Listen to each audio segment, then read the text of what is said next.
Everybody, welcome to another episode of The Revenue Diaries. I'm your host, Kyle Lacey. Thank you for joining me. Before we get into the content, I'd like to thank our sponsor, Share Your Genius at shareyourgenius.com.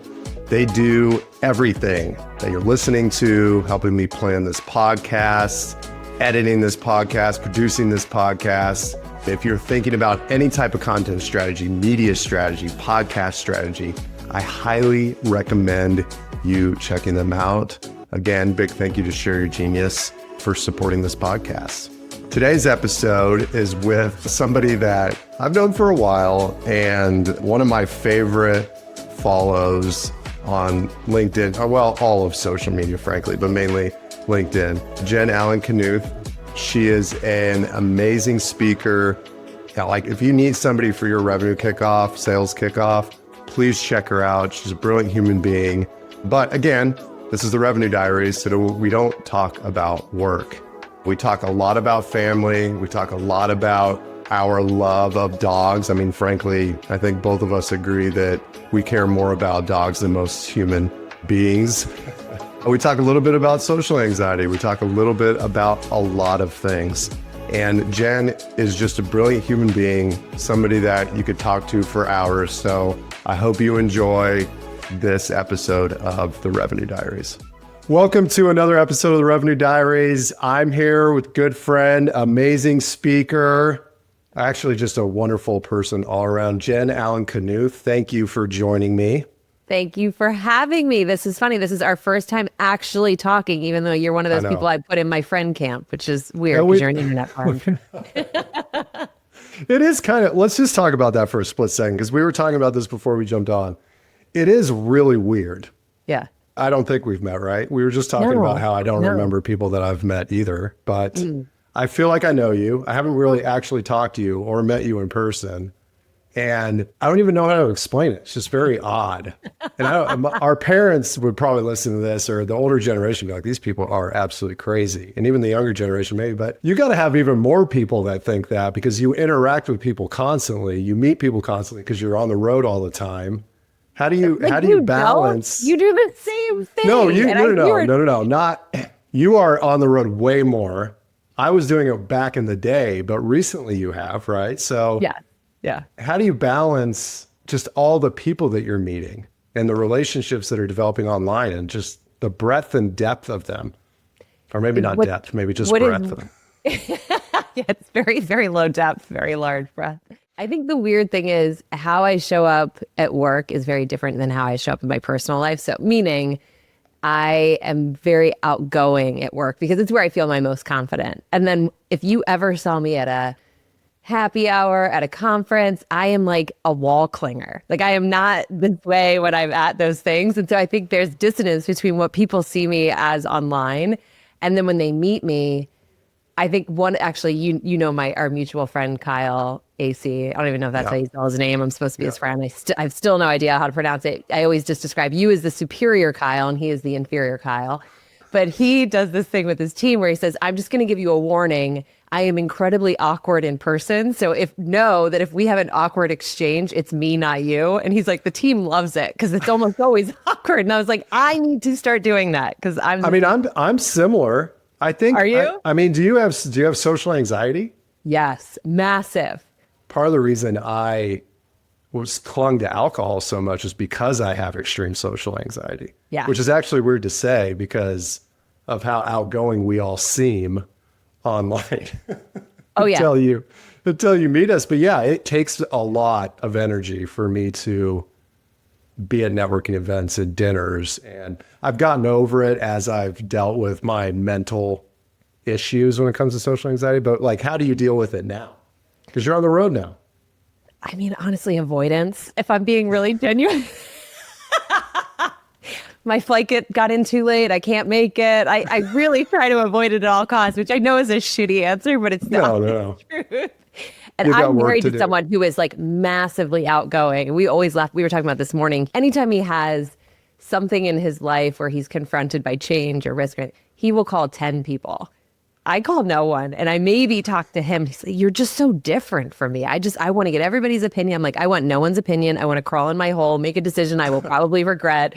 And so I've always been that way. And I think that's why being online and being active on social was very unnatural for me in the beginning, because it just felt very different from who I actually am. I think it came more naturally to me because I'm more on the side of I'll call 10 people to get their opinions. But I do have social anxiety at like in-person events. But the whole social thing, I love every part of it and I always have, right? It's back in the day, yeah. But the in-person events for some reason just really throw me off and I don't know why. But the mention of your husband is a good segue into the first question, even though we actually touched on something before that. But you are a step-parent. Yes. To 4 children. Mm-hmm. How has that influenced your personal growth and how you manage work-life balance? So I was someone that never really saw myself having my own kids, nothing against it. I just didn't see it for myself. And so up until I met my husband, I had been in relationships, but most of the time I was living by myself, and that allowed work to be really my only big priority outside of friendships and family. And so I think in many ways I threw really everything I had into work, and work when it was great was awesome. Work when I wasn't doing so well felt like my entire world was falling apart. So I definitely fell victim to that mentality of like, you are only as worthy as how much you've achieved relative to your target this year. And so when I met Nick and he shared that he had 4 children, he was like, this might be a bit of a red flag for you. And I was like, actually, I think the idea of having children in my life was never the issue. It was just me having my own children that felt abnormal to me. When did you find out that he had 4 kids? Was it like the first time you met him? Number 1. This man has no, like, he hid nothing. He's like, it's me and all these people. Yeah. And so, which I appreciated, because I'm like, you don't want to get 4 dates in and realize this is something you don't want to sign up randomly for. run into his 4 children, right? Yeah. On the 5th day. Yeah, exactly. And so 2 of the kiddos are older, they're teenagers. And they were from his first marriage, and the mom is still in the picture, and she's awesome. And we have a great relationship, and that was easy. The second 2 children were from his second wife, and she passed away at a young age from a health-related incident. And it was a really just traumatic loss. And the kids were 4 and 6 when that happened. And so he gave me that backstory. And if I'm being totally truthful up front, I was like, am I capable of this? Am I capable of coming in and playing this role, not of mom, but of stepmom, and doing a good enough job that I wouldn't disappoint her? Like, I felt like that was a really, really important role. And so we decided to make sure that we were really good before I ever met the kids. So we went from October until May before I met the kids. And then from October to October, I was dad's friend. And I came over a bunch and would always bring my dogs and bring snacks and things like that. And as I spent more time with them, to get back to your original question, it was, I think, what I didn't realize I need, because I'm the type of person that will just work and work and work until I'm just tired and I go to bed. And if I look over here, it's because our door to our bedroom is here. And at 3:00, the first one comes home and runs up the stairs, and I can see him, I can hear him. And I don't think there's anything that compares to the smile on their face. I know that sounds corny, but there's really nothing that compares to the smile on their face when they come up and they're so freaking excited to see you. And that, I think, was not something I was looking for, but when I found it, I was like, gosh, this just totally changes what's most important in my life. I still care a lot about work, but it gave me that separation that I just think I struggled to have as a single person. So you're saying that them being present actually allows you to disconnect from work and be present in a meaningful way? Yeah. I'm not saying I'm perfect at it. I still struggle with it. I obviously travel a lot, but I'm hyper aware of it and I'm working on it. Yeah, but I think what's interesting about that is I don't ever really hear it framed that way. The framing of it, even for me personally, has been the kids are always there and it's hard for me to disconnect. But you're saying that the act of them being there allows you to disconnect immediately, which is not a way that I've thought about it before, which is interesting. It's always in the back of my head, and this is my own head trash, but like, am I doing a good enough job? And how would, their mom's name is Lindsay, like how would Lindsay have responded when her kids got home? So I think it puts some pressure on me just to make sure I don't mess this up. I almost dropped an F-bomb. I don't want to mess this up. Like, it's really you important. Can drop an F-bomb. It's really important to me that I get this right. And I just think understanding what these children have lost is unimaginable. And I'm like, what's more important, helping someone write a cold email or paying attention to a kid who's excited to come home and tell you about the kid on, their score on their test? If our editors are listening to this, you probably should copy and paste what you just said multiple times over in this interview so people can listen to it over and over again. You can skip the cold email drafting for time with your kids. Yeah. Everybody listening. It's not that. Speaking of parenting, as part of my research for this podcast, I usually spend quite a bit of time going through people's social posts. And I don't remember exactly when you posted this, but you had an amazing post about your father. And I would love you to tell me a little bit about him, context of the post, and then I have some follow-up questions, of course. But yeah. So my dad was a foster kid. He was pretty young when his parents gave up their kids. They were alcoholics, and he went off on his own into a foster situation. And he was turned over again and again and again. And he didn't tell me this as a young kid, but later in life, he told me some of the stories about growing up in foster homes. And it's all the awful stuff you hear. Like, people take the money, they give nothing to the children. He was being forced to eat out of a trash can, like just terrible, terrible stories you can't imagine after you grow up in a really healthy home. And so my dad got into construction really early on in his life as a teenager. So he's working at junkyards, he was working on construction jobs because he never finished high school. And anyone can go kind of into that if you're willing to do the manual labor. And so he worked in that until he retired. He worked for the same company for almost 40 years. And growing up, it was him getting up at 4 a.m, him getting home at 6 p.m.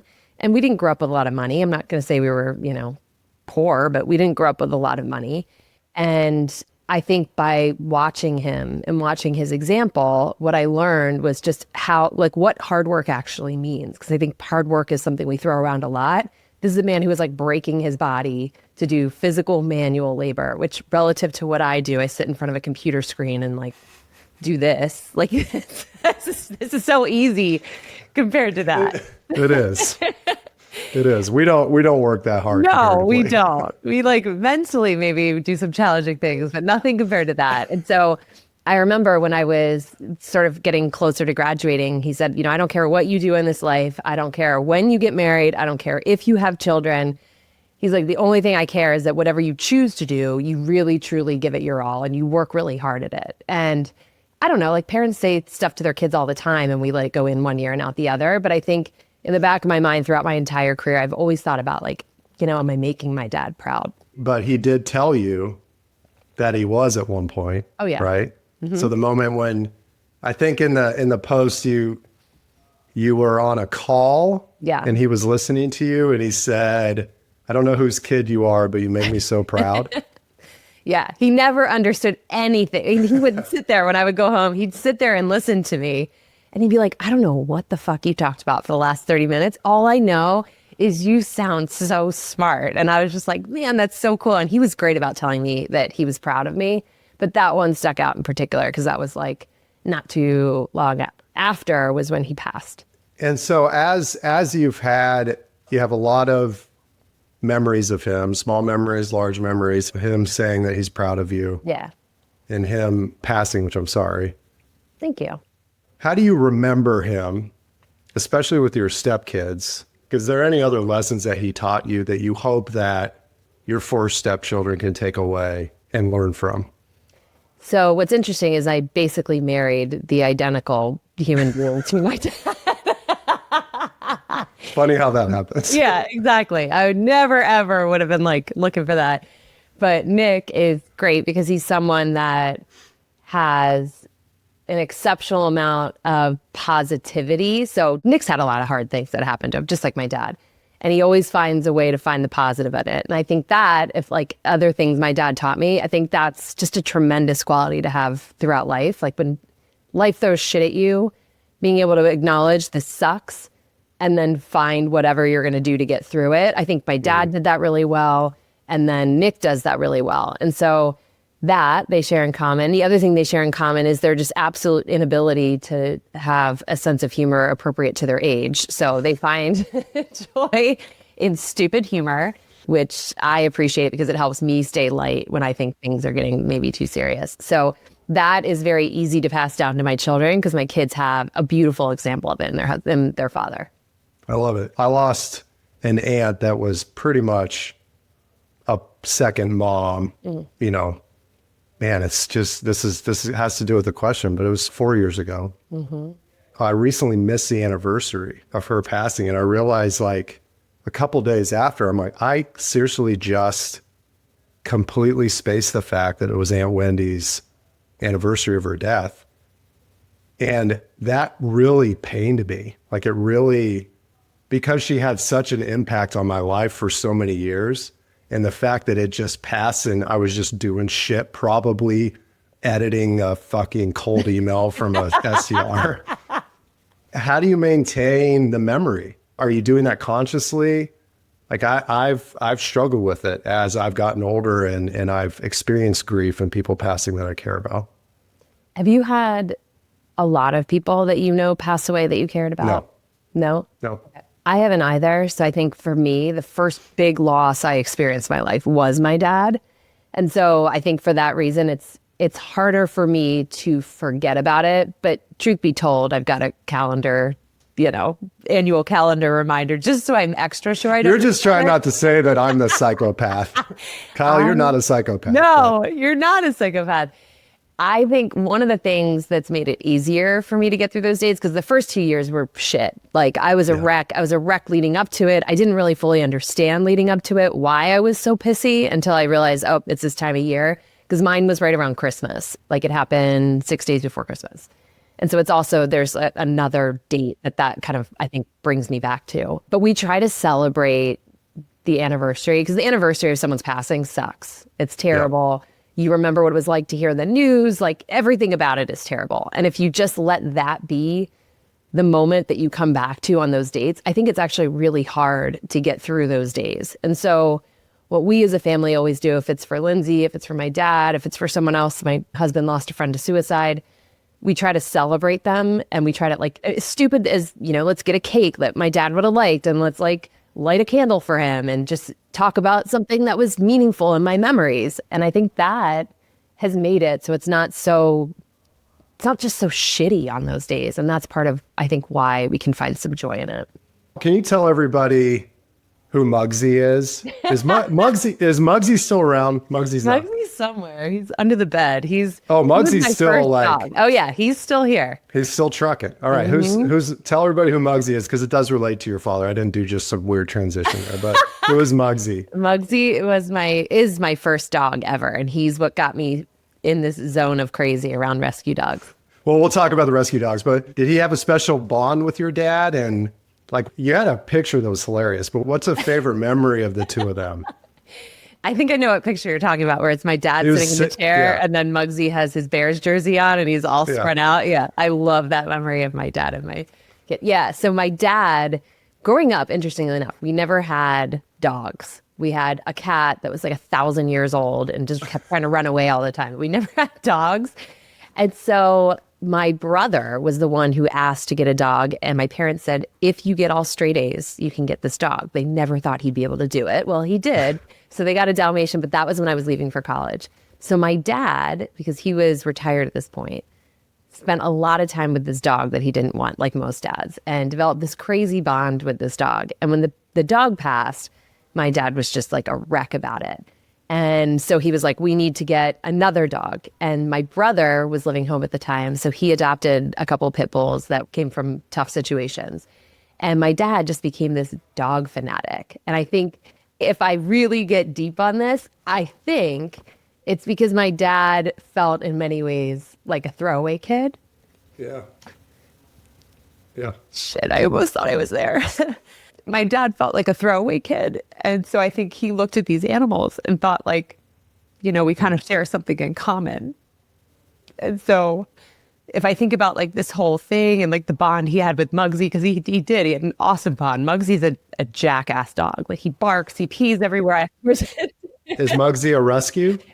All my dogs are Okay. rescues. Okay. And so I think my dad just had this like awesome bond with this little dog that did not look like it matched my dad because it's this like fluffy little dog. And my dad's this Doesn't. like, grizzly construction worker. And so I always just thought that was so adorable.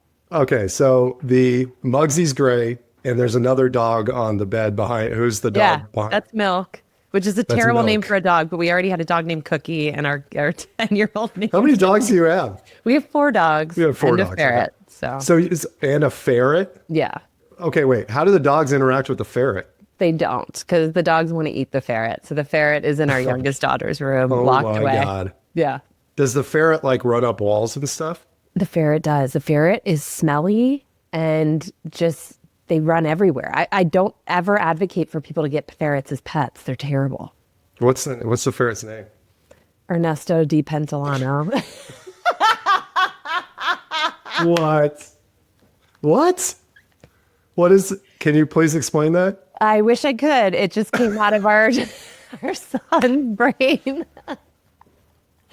So we call him Ernie for short because that's a long name. Ernie the ferret with 4 dogs. Okay, so you and I share something in common, which What? is we probably care more about dogs than human beings.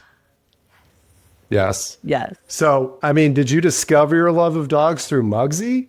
Also, a Dalmatian as a first dog is Insane. insane for what it's worth. But Yes. was Muggsy the first one? And then tell me, if people don't know, you post stuff every weekend on LinkedIn about rescue dogs, and you've got a ton of content on shelters, and you probably have one that you go to regularly, I'm guessing. Can you give a little bit more context behind that? Yeah, so Muggsy was how I fell in love with rescue dogs because I really didn't understand how bad of a problem there was with dogs without homes and dogs that were coming from really difficult situations. And so when I adopted Muggsy from an organization called Paws here in Chicago, it opened my eyes to just how bad it was and how hard there's volunteers working to fix it. And it's mostly just unpaid people who really believe in the cause. And I was kind of like, it is insane how big the problem is and how much you don't hear about it. And there's this perception that a rescue dog is in some way flawed. And so if you want a great dog, you've got to go. It's bullshit. It's absolute bullshit. Like this dog behind me is 100% purebred husky who came from a home where they lost their home and they couldn't afford to keep the dog. So that is, by the way, like totally flawed. And so as I got bigger on LinkedIn, the idea of just posting stuff about sales all the time kind of gets old. And I was like, is this what I'm doing? This is my contribution to the world? It's just sales tactics. And so I was like, let me try it out. Oh my God. Really- The amount of times that I have thought that about the shit that we post. Right? Like, how many times can I post about brand and revenue marketing before people are like, Wait, my on kids that aren't note- going to look back on that and be like, great job, Dad. You really made an impact. I will say your post this morning was a banger. So you still got it. You still got it. But still, I've thought about this recently though. Like my kids at dinner, and then we'll get back to the dogs, but at dinner, like they were talking about, what were we talking about? We're talking about something like, if you have a hobby that you really enjoy doing that you think's going to make life better, what is it? And then my kids had great answers. And then for me, their answer was Dad's hobby's business. Oh, And I'm like, I was thinking back on, wow, if they were to go back and look at everything I've posted, they're just going to be like, what was he doing? He wasn't doing anything for anybody other than himself. So I got to change that. not true. That is so not true. But still, it's, I think about that constantly, about the crap we write every day. But that's You know what though? We're This good is at the coolest it. That's part. fine. The coolest part about having a podcast and doing a podcast like you're doing, which I said this when we joined, I'm like, thank you for not asking about sales tactics. Because at some point in your kid's life, like they will look back and listen to this stuff and they will see a whole different side of you, which I think is just so, so cool. And You're something right. like, I wish I could have done with my parents. 100%. All right, getting back to dogs. Yes, dogs. We completely lost the thread though. So you rescue Muggsy. That's a huge issue. Like, do you actively work with a shelter on a regular basis? Yes, my first experience volunteering, I volunteered when I lived in Evanston. I volunteered at a shelter that was a city shelter. So they have to take every dog that comes in. And then when I moved, I got out of it for a bit. And then when we adopted one of our pit bulls, we adopted Cookie. I just randomly found her on this pet finder site, and I met the woman, obviously, when I went to go in and meet the dog. And she was just this like firecracker, awesome woman who salt of the earth, like my people. And she was just talking about the fact that they were really under-resourced and how much, they were working and all the dogs that were coming in. I thought like, gosh, I wonder if I can be helpful. And so I offered, because she was like, I'm not a social media person. I said, I've got this audience on LinkedIn. What if I just did like a post a week just to bring some attention to the rescue? Now, do I think these Saturday posts mean that these specific dogs are getting rescued from LinkedIn followers? Absolutely, I don't. Because, it's like I just don't have a large concentration of people right here. Sure. What I have heard and what has been helpful is people saying like seeing these dogs who my husband takes pictures of has actually changed my opinion around adopting a rescue. And in doing so, we adopted one from someplace else. The second thing it did is there were 2 opportunities I had where I won some, these stupid awards that you win on like best friggin' LinkedIn voice or whatever, where the company did something really cool. And they said, we will give you $1,000 to the charity of your choice, the person with the most likes. And I was like, okay, this I can get down on. And so I did that, won it. They got the $1,000. And then I did another one on my birthday and just said, look, like I try to put out a lot of content for free. If you've ever gotten value of anything I've done, would you donate like a small donation? We're talking $5. And the day, like 2 days later, they had raised $8,000. And I was like, this starts to feel like I'm actually making a difference. And so I try not to tap my LinkedIn audience for money ever, but that was a really, really cool thing. That's a call out to anybody who has some type of influence on social, because there's quite a bit that do. Yeah. Using some of it for social good is always positive. And I don't think enough people do it, frankly. I mean, I don't do it as much as I probably should. But that's a good call. Maybe I need to. What would be your cause? Probably the humane. I mean, we rescued our dog from the Humane Society, but either that or my Aunt Wendy's nonprofit. That's more for cancer research, but it'd be those 2. Both amazing causes. I could just go run. Like I'll just run 20 miles and raise money. That's what I should do. You should do that. You run how many miles a week anyway, Mr. Orange Theory? That's a lot. Yeah, a lot. We're not interviewing me. Yeah. Okay, so last question. Yeah. A piece of advice that you would have for 21-year-old Jen. There's so much I would tell her. I would probably say your ideas aren't as bad as you think they are. Speak the fuck up. Full stop. And that goes across personal and professional. Oh, yeah. I'm guessing. Yeah, for sure. It took me a lot longer than it should have to really find my voice and feel confident in what I had to say. And so I second guessed myself a lot, and I probably missed opportunities because of it. Okay, so I have a follow-up question there. That's work related. I'm sorry, everybody listening. If you don't want to hear about work, you can turn off the podcast. I don't care. So when did you make the transition to doing demand gen, and was that part of the process for you? You had to fully believe in your voice in order to do what you're doing today?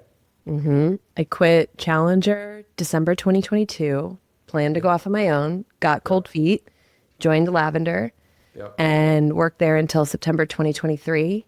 And so I'm always very honest with people. I thought I had the courage to go off on my own, and then I chickened out, and then I went into another job, and I just found myself saying, why didn't you do it? Like, this is what you enjoy doing. Go do this, go do this. And it took me a while to feel confident, because I think in my head, I was always worried, well, was I doing well because I worked for brands that had decent positive affinity for them? Like, some people hate Challenger, but there's a lot of people who think Challenger is really smart. So was I perceived as smart because Challenger's smart? Was I perceived as smart at Lavender because Lavender was smart? And so I think that prevented me from making the move as confidently as I probably should have. So what led to you doing it? Like, what was the final straw? I realized that I was willing to work so fucking hard for everybody else. I mean, I was at a startup, so you work really, you know what it's like. You work your ass off there. At Challenger, I was carrying a bag. I was the chief evangelist. I was doing the podcast. I was doing the webinar series. Like I was doing 4 jobs. And I was talking to our mutual friend, Amy Volas, and she was like, when are you going to work this hard for yourself? And I remember exactly where I was sitting when she said it. I was on our couch downstairs. I was like, I don't really have a good answer for that. She was like, well, then you need to do some fucking thinking and figure that out. Oh, and you sounded exactly like her. She's the queen of tough love. That's why I love her. I just talked to her yesterday. No way. And she said the same thing to me pretty much. Yeah. Yeah. And it's like, Oh my gosh. that. I mean, that was the perfect Amy Volas line. Like I can see her in her house in Michigan in the background with the bookcases. Amy, we both love you. We love you. Thank you for giving us that ass kick we need. Yeah, I've been ass kicked by her every year since 2020 or even before that, 2019. So it's much needed. That's good for Okay, Jen, thank you. Thank you. It's much appreciated. Where can people go to learn more about you? Well, I finally have a website that doesn't look like my children created it. It is demandjen.com or LinkedIn, Jen Allen-Knuth. Demandgen.com. We'll put it in the liner notes. Thank you. And then of course LinkedIn.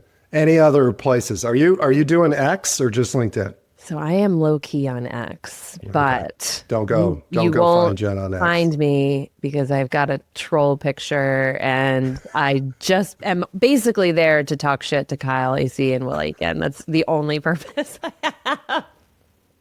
I can't do two. Can you do you do all of them? I can't do it. I can't. I'm only LinkedIn pretty much. Like I can't. Twitter, I'll post about watches and does this blazer look okay? I have seen you on Twitter.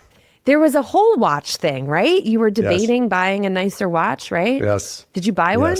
Not nice. I mean, I bought a couple, but they weren't wear. Like I want to buy a couple that I can give my kids, and I'm not going to give my kids like a Seiko or like a $700 watch. Like you gotta actually buy something that is like a heirloom that you can pass down. Uh-huh.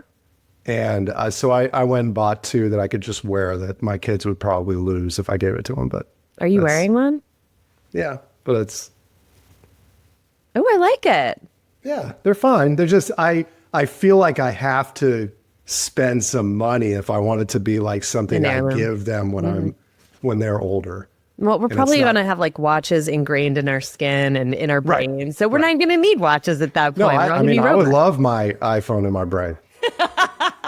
I welcome it. All right, Jen, that's much appreciated. Thank you. So good being with you.